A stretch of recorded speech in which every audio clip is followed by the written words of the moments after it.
here in Central Florida. You can still see the same lake back there. Cars driving by, motorcycles. And we're still going through these problems concerning violence in the Old Testament. As the sun starts to set, it'll probably set as I'm speaking here on this video.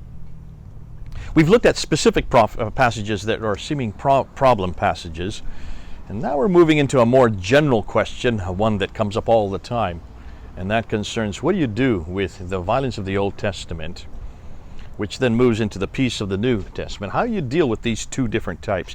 It seems like they're either contradictory, or that the God behind the Old and the New Testament changes his mind, maybe is contradictory as well. What do you do with the Old Testament violence, which is there? And we've talked about God eradicating the Amalekites and the Canaanites. We've talked about him coming down and even participating in that violence. So certainly we do know that that exists. When you get to the New Testament, as we've been seeing over and over again from the earlier videos, it's very much a testament of peace. There's no violence whatsoever, and it's very clear by the New Testament when the Messiah comes. Jesus very clearly says that we're to be people of peace, that we are not to use any violence. We're to put away our swords. And he who lives by the sword dies by the sword. So how do you deal with these two different testaments with two different seeming paradigms? Does God change his mind? Is this a contradiction? Is this a mistake between the two testaments? And the answer is no. It's not that God's changing his mind. God's not changing. The people in the Bible are changing. Now, how do you explain this? Well, I used to explain this all the time using my own family. At one time, I had three sons who were 6 years old, 12 years old, and 16 years old. So I had a 6-year-old, a 12-year-old, and a 16-year-old, three sons. And I used to say, look at that 6-year-old. When we lived in London, I wouldn't let that 6-year-old outside the house. He would be hit by a car or by a bus. As a good, loving father, I made sure that he was protected, that he stayed in the house. If he ever went out, I went with him, or his mother went with him, or someone else who was responsible. I was very clear that he was not to go out of the house. And I had rules and regulations for him that I did not have for the two older sons.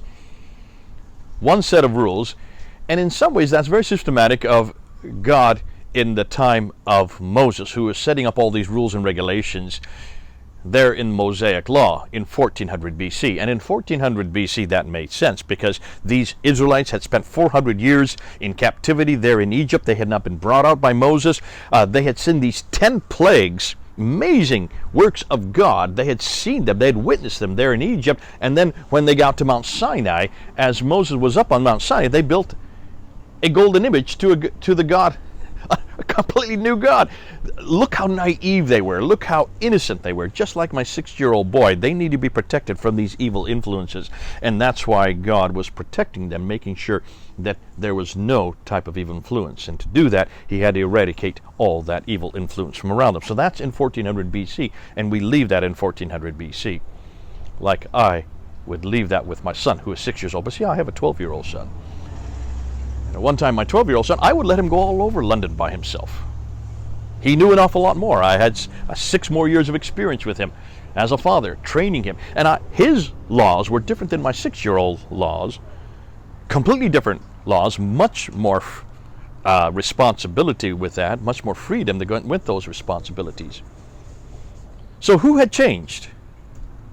Me or my sons? It was my sons who had changed. I was the same father, had one set of laws for my 6-year-old, another set of law for my 12-year-old, and that's much like God in the Old Testament versus the New Testament, because in the New Testament, 1400 years later, God comes himself and he gives his own set of rules and regulations, but they're not really rules and regulations, they're more principles. If you look at the principles of the New Testament, they are just as applicable then as they are today. And those principles are a lot more demanding and a lot more difficult than they were back in 1400 BC. I, as a father, have two different laws for my sons. I haven't changed.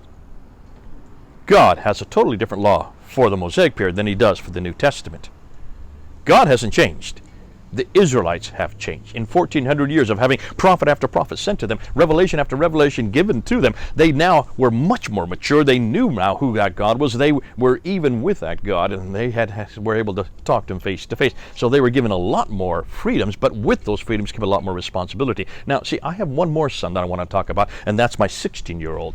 My 16-year-old, I let him go all over the world by himself. He can travel anywhere. I have a whole nother law for him, but that law is even more freeing, but a lot more responsibility with that law, and that's something like I would say we're in today. But what's interesting, let's go back to Islam a minute, because back there you see that Islam comes 600 years after the time of Jesus with a new revelation called Sharia law that was supposedly given to a man named Muhammad.